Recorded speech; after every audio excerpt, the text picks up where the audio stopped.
Welcome to the Mockingcast, the podcast of Mockingbird Ministries. I'm David Zoll, your host, and in just a few moments, I'll be joined by my co-hosts, Sarah Condon and RJ Heyman. We come to you every other Friday to explore a few of the places where we currently see grace and its absence playing out in unexpected and compelling ways. We're glad to have you with us. Praise the Lord. Praise the Lord.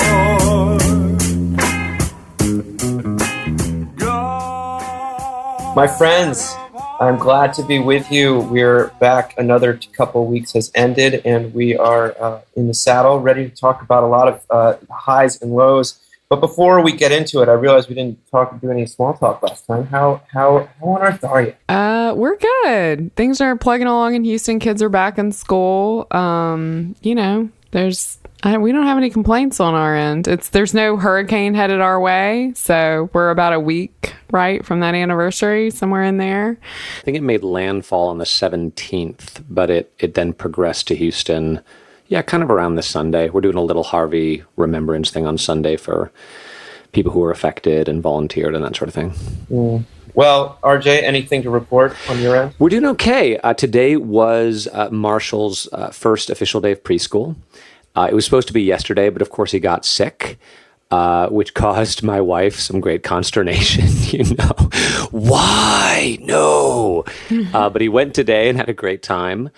And our 8th grader starts tomorrow, and our junior started yesterday, and he's not happy. He was stressed out to begin with, but tried to go to school with a positive attitude. And then literally like every teacher and the head of the upper school and some seniors were like, welcome to the hardest year of your life. Never forget that Buffy the Vampire Slayer decided to situate a hellmouth right underneath a high school. That was the sort of definitive statement. Sunnydale High School was doubled as the entrance to hell. Yeah. And in fact, the kind of poor Spencer, your middle child, but I thought we could lead in with this. Maybe he's getting some sort of a sign, and we should be picking up on it. This is from McSweeney's, written by Ginny Hogan. I am the universe, and humans are correctly interpreting my signs. She goes on to sort of give all of these instances. Here's one. Mark absolutely needs to quit his job today. I actually promised this girl in Syracuse's position, so I need to clear out some space. Here's a thought. Maybe if I have 4 different people mention Tahiti to Mark, he'll know I'm sending him a sign. Not to take a vacation. I'd have to send a sign to his parents to wire him $4,000. But just to, live differently. Mark's a smart guy. He'll take the hint and leave without giving his 2 weeks' notice. And then perhaps my favorite is, Trisha really should not exercise this morning. If she does, death will befall her entire family. How do I let her know that this morning she absolutely must skip the gym? I know. I'll send a very light drizzle of rain lasting no more than 7 minutes. That'll keep her in bed. Maybe they're funnier on paper, I don't know. But this is it's a kind of a list of all the things we overinterpret, the universe being kind of our euphemism for God, and that we think, if we can't find a parking space within, 2 minutes, then maybe we were never meant to attend that party or that church service or whatever it may be. Do you guys, are you good at reading the signs? No, I'm not. I love this piece because the universe language kind of drives me crazy. Like when people are like, I just wish the universe would give me a sign, or the universe told me today, and that first of all drives me nuts because, a friend pointed out to me one time, because I said the universe is a mean place, and he said, well, actually, it's worse than that. The universe doesn't even care, right? Like, you're talking about planets and dark matter, and knowing the universe doesn't care. The universe is actively trying to kill you. Right. Entropy is a thing. Yes. What I love about this, though, is that the universe actually comes across as very anxious and needy. You know what I mean? The last one's it's critical that Ryan presses snooze this morning.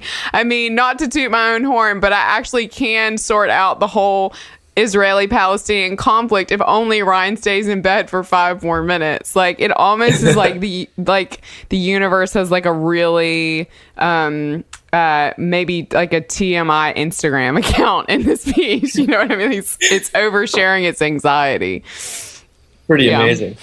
I did this yesterday because I was driving home with my 16-year-old, and I was riding shotgun, and he was driving, and I went to go help him and pick him up so I could show him how to get home from his school, because it's about 15 miles away, or 10 miles away. It's a little complicated. There's a highway involved.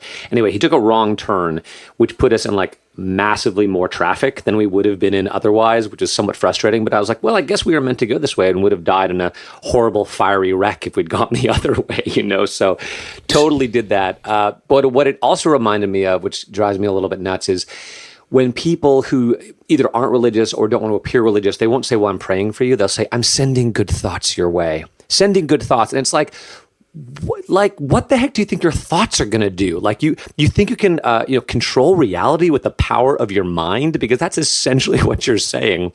And it just is. I understand it, and it's a sweet thing to say. I don't want to be too critical. But praying, at least you're saying this is totally out of my control, but maybe God can do something. But I'm sending good thoughts your way. Like, give me a break. How important and powerful do you think you are? And of course, the answer is not at all. But we hunger to be significant and important. And anyway, so that was my other I have thought. a memory of being at church as a child, and a man whose wife had been diagnosed with cancer was explaining the severity of his situation, and someone standing there, another adult, said to him, well, we're going to keep you in our thoughts. And he turned and looked at this adult and said, I'm going to need you to do more than that.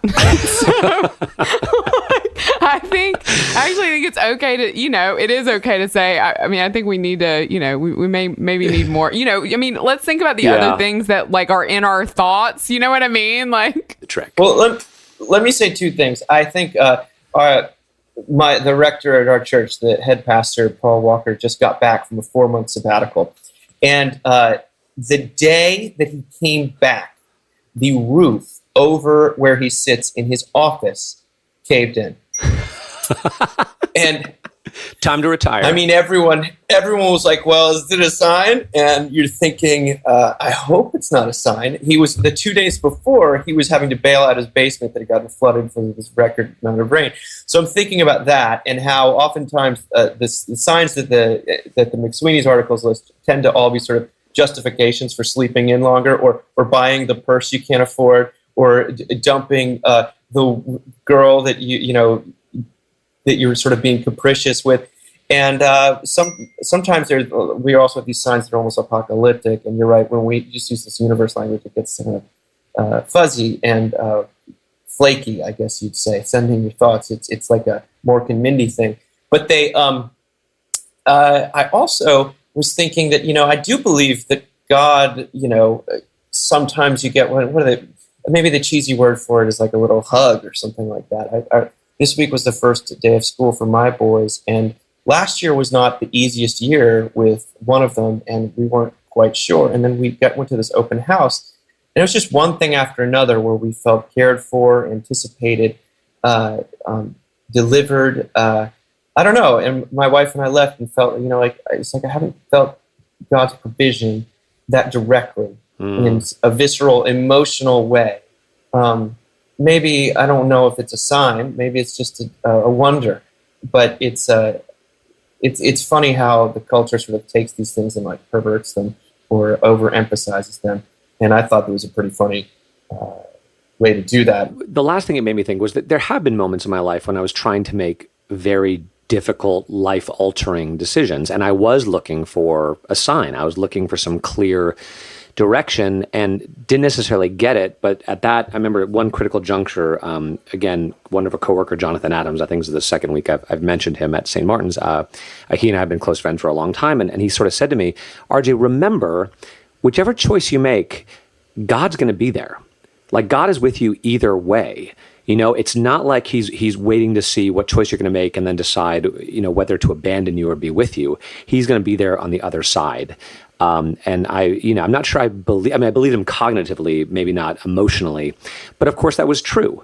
That what we in Christians, we don't believe that God sort of sends us signs about the decisions we should make necessarily, but what we do believe, as Jesus says, lo, I am with you until the end of the age.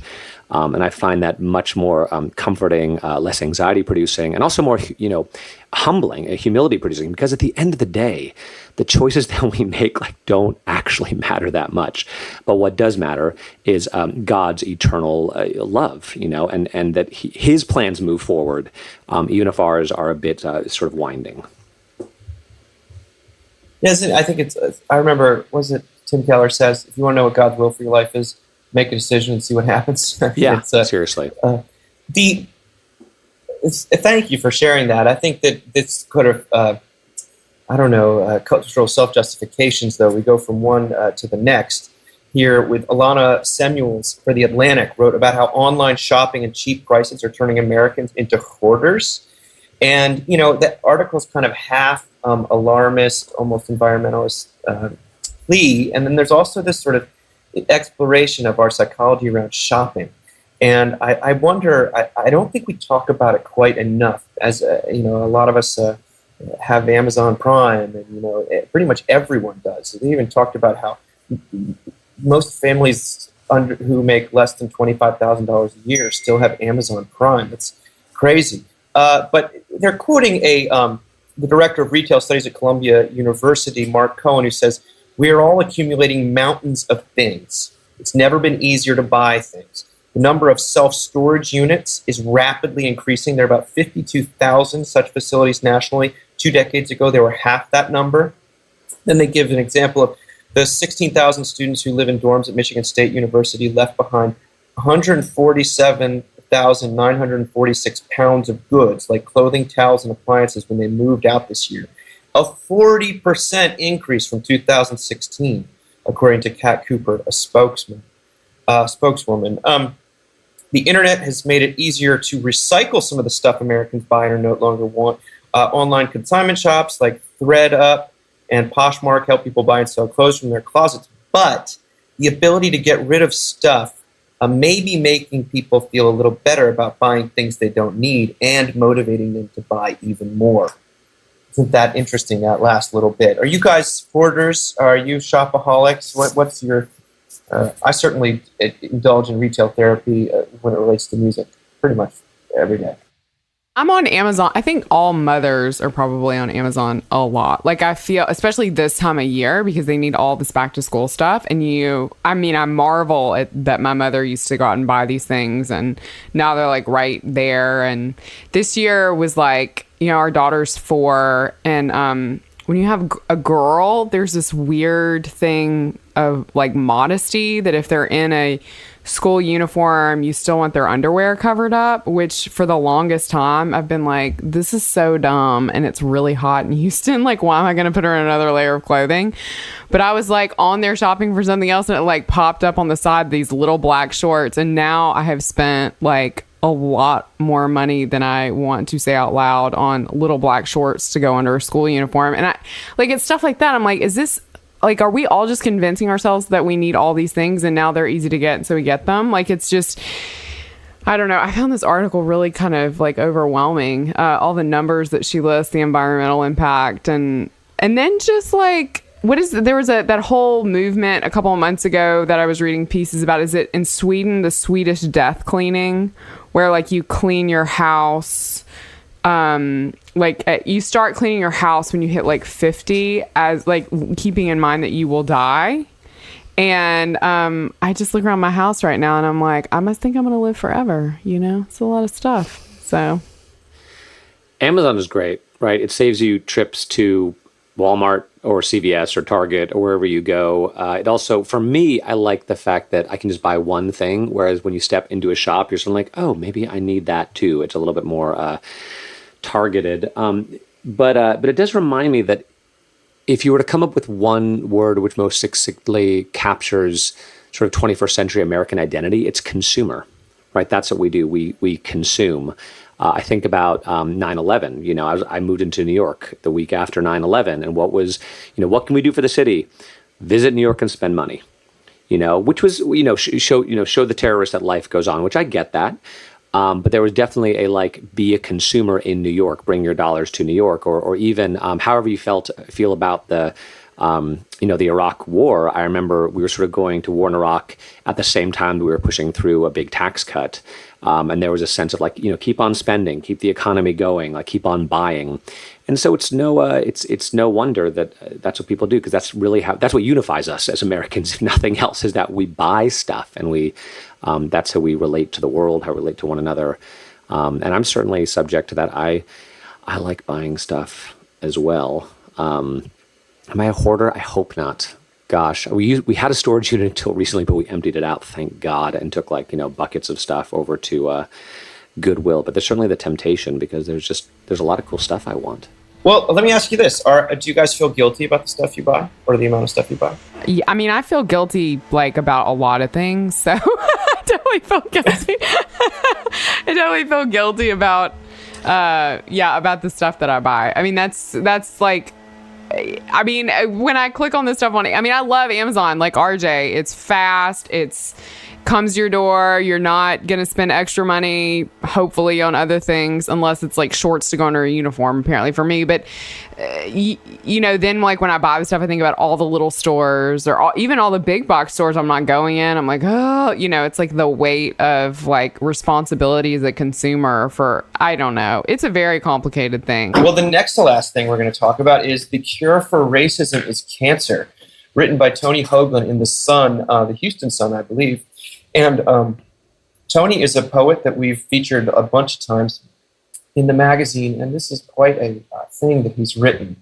He talks about his own chemo treatments. He says, this room at MD Anderson Cancer Center in Houston is full of people of different ages, body types, skin colors, religious preferences, mother tongues, and cultural backgrounds. Standing along one wall in work boots, denim overalls, and a hunter's camouflage hat is a white rancher in his 40s. Nervously, he shifts from foot to foot, a styrofoam cup of coffee in his hand. An elderly Chinese couple sit side by side, silently studying their phones. The husband is watching a video. The wife is the sick one, pale and gaunt. Her head droops as if she is fighting sleep. An African-American family occupies a corner. They are wearing church clothes. The older kids are supervising the younger ones, while two grown women lean into their conversation. And a man in a gray sports coat stares into space. America, that old problem of yours, racism? I have a cure for it.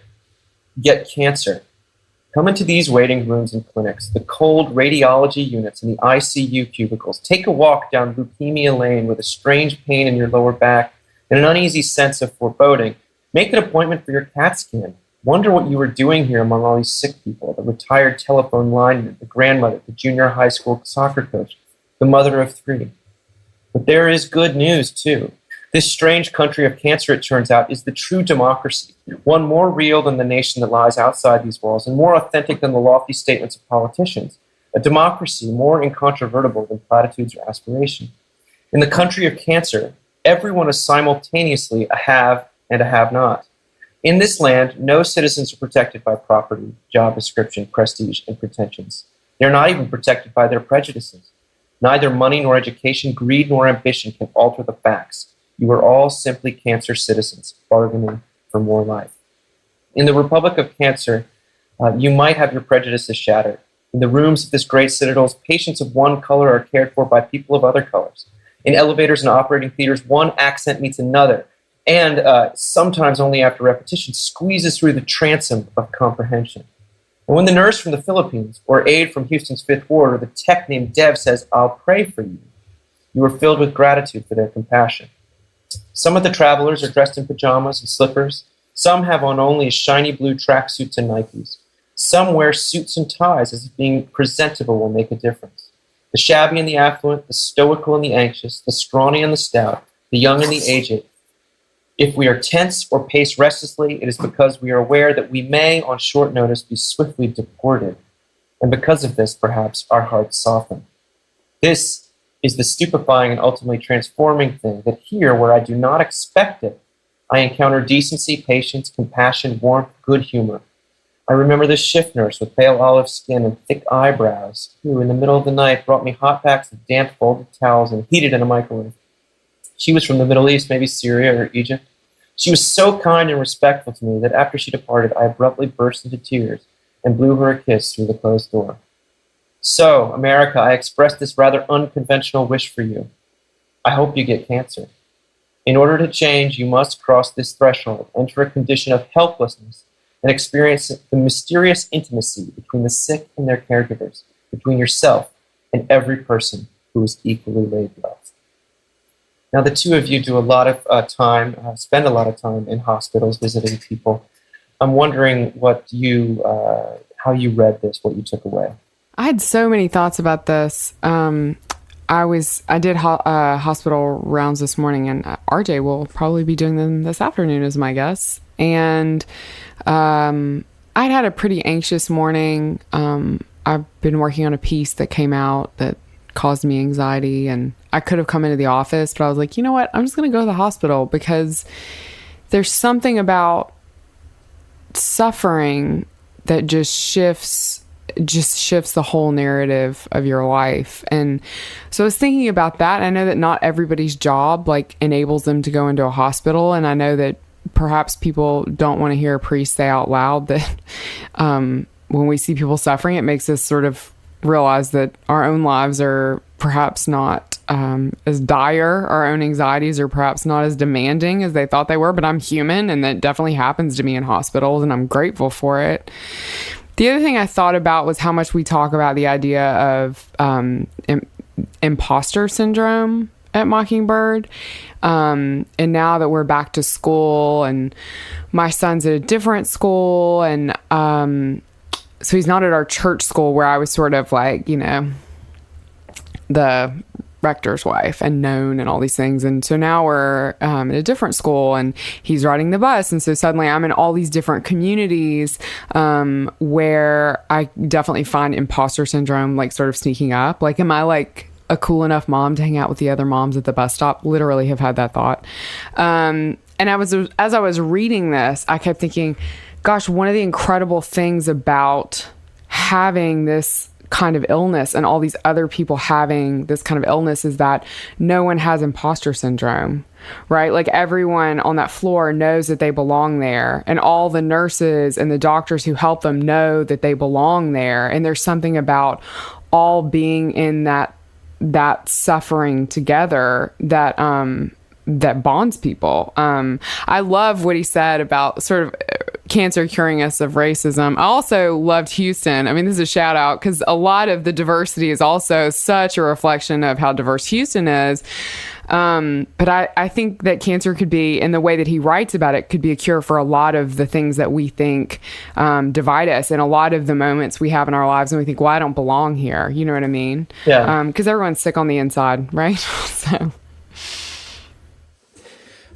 I just thought it was 100% true. And it was funny because literally last week I was visiting a lady at MD Anderson, and I'm at MD Anderson, this hospital he's talking about, just about every week. And she was from a little town in Mississippi, like a one stoplight town. And she went to Ole Miss, just like Sarah did. And she said, this place is the United Nations. She said, I've never been to a place where there's so many different types of people from not just all over the city, all over the country, but all over the world. And how amazing that is. And I will say not every hospital is like that, actually. Some hospitals, a lot of hospitals do actually have sort of VIP areas where, that are reserved for certain kinds of people. But for whatever reason, MD Anderson is not like that, and everyone is in it together. I also thought what he said about having time to think and to listen was incredibly true. There have been a number of our parishioners over the years who had leukemia, whose bone marrow got infected with cancer, and therefore, because your bone marrow creates white blood cells, it creates your immune system. You basically have to kill off your bone marrow and then reset it with a stem cell transplant. And part of that process is going into a monastic existence for about a month while the chemo destroys your immune system. And I've often commented to people in those situations, it's like being a monk. You're in one little room for a month, pretty much by yourself. If anyone can come in the room at all, they have to get, gloves on, masks on, gowns on. But it is true. People have time to think, to reflect, to pray. You feel terrible. You're resting a lot. But there is, as Sarah said, there's something powerful about tragedy, common suffering, breaking down barriers and bringing people together. And probably I've had two powerful experiences of that, which come to mind. One was 9/11. When I moved into the city, and New York came together in a way that I think it never had before because of the shared experience. And another one was in high school when we went on I was in the choir. We went on like a band and choir trip. And the second day there, the flutist dropped dead of an aneurysm. And that really bound that group together in a way they never had been before. So as much as we try to avoid suffering, we hate suffering, we don't want suffering, we pray against suffering, the truth is there's something about suffering that makes us more human in a weird kind of way, and it puts things in perspective. And just to piggyback on what Sarah said about visiting people in the hospital, just you can get in your head in ministry, as in a lot of different things about how people are or the way things ought to be, or theology. I love theology, but you can get in your head. And visiting the hospitals and being with people who are suffering is incredibly grounding, and it's a reminder, okay, this is real life. This is what people are actually like. And I just can't imagine being in any kind of consistent preaching or teaching ministry if I'm not spending time with people who are suffering, because I know that I'll get into my own head and I won't be able to say anything of value to people who may need it. That's powerful. I mean, I just commend the essay. It's so beautifully written. There's so much poetry in it. To anyone who's at all moved by this. And Ethan Richardson wrote a post about it on Mockingbird. That's where it's getting this from. And it's one of the... Which is also beautiful. His post is amazing. His post is amazing. And there's another, like the interaction that he has while he's wandering in the hospital at night, in the middle of the night, with this old black guy who's they sort of talking about flatulence or something like that. And they're able to bond and cut through all the baloney. And I wish it weren't the case that this is how we were wired, but it does seem like there is life on the other side of being brought low, being laid low. But let's I mean, we're going from one heavy thing to the next, but I think it's worth, Sarah, hearing from you. You had a piece that went up this morning over on the Living Church, saying the Catholic Church needs mothers. And here you are speaking about these reports of horrific child abuse and molestation that come out of the Pennsylvania Diocese. As the father of young boys, I just honestly, I read one thing, my stomach turned, and I had to look away. But I loved reading what you had to say. Will you mind paraphrasing it for us? Sure. I mean, for me, I haven't read anything. I've heard sort of like a news reporter reference something which was horrific enough. But for me, I just had a very maternal sort of like response to it. Like I felt like my heart was being ripped out of my body at the idea that this was happening, that this has happened to so many children. And to be honest, and this is like, I was going to say this is no shade on the Catholic Church, but the Catholic Church is looking kind of shady right now. The response that we've gotten from a lot of the leadership in the church that I've heard, who have been a lot of old dudes, and I love old dudes, but it's a lot of old dudes who've been like, we're going to push past this and things will be fine. And like I heard one bishop say, well, I mean, the most recent one was 10 years ago, as though that child is not profoundly devastated 10 years later. And it just occurred to me that like the church needed a maternal response to this, and they needed women at the table. And I think more than just women, they needed mothers at the table. Dave, you and I talked about how it could have changed that conversation, that mothers would have said, no, like this is going to be with them forever. Like we have to stop this. Like, and I think when you think about the history of the church, there have been, and I don't just mean Catholicism, but the church, there have been these movements of mothers that have come together for the sake of children who are suffering. And I wish that for our Catholic brothers and sisters. And it struck me strangely because there is such an emphasis on Mary, the mother of Jesus, in that faith tradition. And I can sort of sit here as an ordained woman and guess as to because there's a lack of female leadership there that, maybe we're trying to use Mary as a fill-in. But until we invite her to come down and sit at a boardroom at the Vatican, I'm not really sure anything's gonna shift. So I know that's probably too strong, but I just, this is just beyond reproach. And there needs to be a seismic shift in the way that that things function there. And, there's so much research. We've talked about it on Mockingbird over and over again. There's so much research that when we bring women into situations, and, I said this in the piece, but I always want to be clear, women are just as sinful as men. But when we bring women into positions of leadership, there's more compassion, there's more thinking outside the box, there's more ethical behavior. And, I think it's worth a shot. I was talking with a buddy of mine, and we were talking about, the fact that they probably won't ordain women, which is cool. That's their bag. But he said, even if these guys had just had wives that they'd come home to and said, hey, so we made this decision at the office today. And as a wife to be like, you did what? Just to have that kind of sounding board could have changed the whole thing. And so, I'm a little bit like burn it all down, but I know that is such a maternal response. I mean, it's I just am well, no, these are babies, these are children, they have their whole lives to suffer with this. This is not okay. So anyway. It brought to my mind more that we need to reconstitute or recapture what it means to be a Christian parent. Because what I found with so many Bible-believing Christian parents, whether they be Protestant or Catholic or whatever, they think it's their job to be God to their kids, which is impossible and also creates incredible tension, judgment, shame, discipline, distance. Distance. I mean, I always felt like it wasn't, and this just came from my own experience. I felt like not it was my job to be God to my sons, but to bear witness to the fact that there was a God to my sons. And so what that meant was, I apologize to my kids all the time. Yeah. I remember talking to a friend of mine who I felt like whose father was really wonderful when I was growing up, and she had a great relationship with him. And I said, what makes your dad such a good dad? And she said, he's willing to apologize to me. He's willing to say, I'm sorry. And to me, that bears witness to the fact that I'm just a man doing my best. But there is a God who loves us and forgives us. And I've been, again, I'm going to go take it back to Fred Rogers again.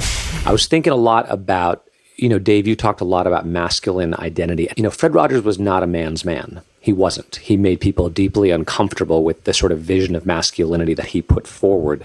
And that's why all those myths were made up about him being a Navy SEAL and his arms covered in tattoos, which is totally a myth. But I do think he actually put forward a genuinely Christian vision of what masculinity looks like, that is based in tender fatherhood. That what it means to be a man, and biblically, what does Jesus call God? He calls God the Father. That there's something that if we're looking to recapture a helpful, sustainable, genuinely Christian notion of what masculinity is, and by extension what parenthood is, I think it has to do something with nurturing, with tenderness, with graciousness, with unconditional love, with support, with self-sacrifice, with all this sort of stuff, rather than discipline, boundaries, punishment, anger, violence, these types of things. So it might be the Catholic Church needs mothers. It might just be that it needs parents. Because I'm not, I think, I don't know, we can debate the boundary between motherhood and fatherhood and how those roles differ. But at the end of the day, it does seem like whether or not you have children, there's something about being a human being that's about being a parent to whoever comes across your path. Loving them in that kind of way. Sure. I guess what I would want to say about that, though, is that, historically, a lot of when this happened is when people, the Catholic Church in some of these urban communities almost served as like daycare. You know what I mean? Like for people, working parents, for single mothers, they would just drop their children off and assume that they were in safe, and they inherently were not. And so, I totally agree. And, after the piece piece went up, I'm like, gosh, that's a pretty strong take on motherhood and kind of excludes fatherhood of all different versions. But women, you know, in terms of encouraging organizations to take better care of people, women are actually quite good at that. And so I would love to see our Catholic brothers and sisters go there. I don't think we're going to see the ordination of women in our lifetime, but my prayer is that we will see priests be able to get married, because I think that will change things. I do agree with Sarah that if a single woman had been in the room, some of this stuff wouldn't have happened. I don't think that makes women better than men. I think that they have different impulses. I don't know, though. Have you seen Philomena? Like, I'm just not so sure. I know that there are terrible mothers out there. Trust me. And like, you know, Sarah even put in her piece that, like, or someone had told me that women are actually more likely to abuse their children than men. Yes. Mothers are 4 times as likely to abuse their children than men. I don't know. It's true. I mean, So I don't know if the answer is I don't know what the answer is. I know that I always have had a hard time with the ecclesiology or the view of the priesthood in the Catholic Church, and this isn't helping things at all. I mean, it's when you get people always would talk about apostolic succession to me, and my eyes would glaze over, and then you'd read about this. I think Rod Dreher, that author and pundit, he talks about almost converting Catholicism, but then reading about what this sort of spotlight stuff and how it's just too guttural, too visceral of reaction to have any kind of. And Andrew Sullivan wrote a wonderful thing about this.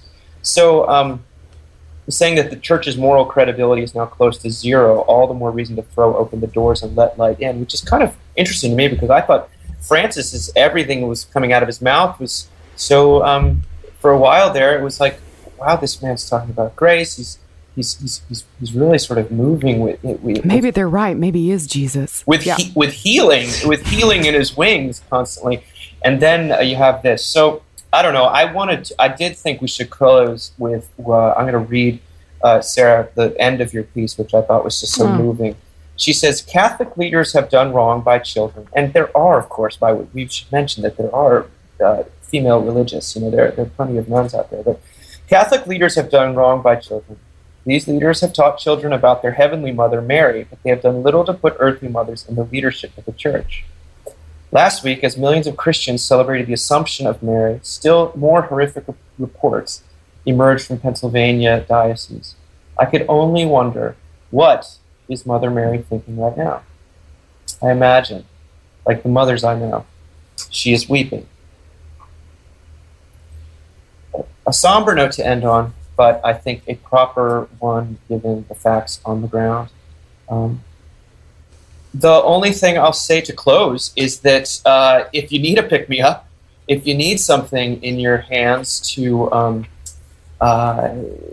deliver some good news, the Deja Vu issue of the magazine went out this week, and it is just phenomenal. The response we've been getting is terrific. And we do talk about gender in there. We talk a lot about grace. We talk a lot about heavy things, but there's also tons of lighthearted material, and I just commend that to you. You can buy it on the site.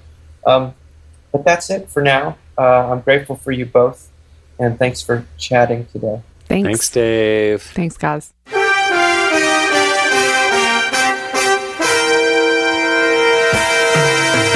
Thank you for listening. Remember, you can find us on the web at www.mbird.com. And we'd always love to hear from you at info@mbird.com. Audio production for the Mockingcast is provided by the Narrativo Group, and if you like what you've heard, please do drop over to iTunes and leave us a rating and review. Until next time. Praise the Lord.